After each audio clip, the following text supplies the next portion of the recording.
بعضهم شنعوا عليك بشكل كبير. بعضهم كتب تعاون بين الشيخ محمد عبده والفنان عايض القرني في جريدة الجزيرة، إلى درجة أني أنا قلت برتاح شهر، قصة معروفة. فلما قلت برتاح، ما قلت بعتزل، اعتزال الفنانين والرياضيين. فالسوف الاستغلال كتبت الشرق الأوسط في الصفحة الأولى عايض القرني يعتزل، وMBC والعربية.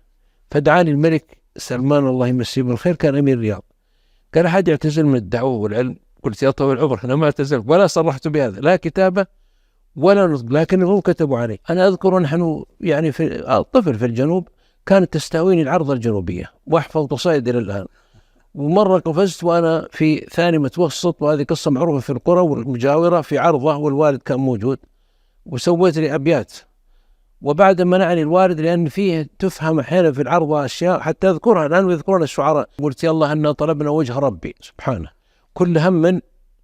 كل هم صعيب يفرجه، حي منصوبكم يعني شيخكم، والدقر ثاره والشعير والمتفرج. بعض الشعراء الشعبيين يجيب كلمات ما قالها كثير من شعرائنا المعاصرين أهل الفصاحة اللي يحملون الدكتوراه. اتصلوا علي من قناة الجزيرة قالوا القرضاوي لا تطلع أنت، بيجي عايض أثر في سر، يعني هم في الظاهر اللي بيستضيفونك محبوب، يعني أثارا بيدبسوني، حتى إني سمعت إنه يقول للمتصلين لا تأخذوا من السعودية اتصالات. أنا أقولها يمكن أول مرة، يقول لي واحد يقول لا تخلون السعودية لأن يمكن يساعدونه.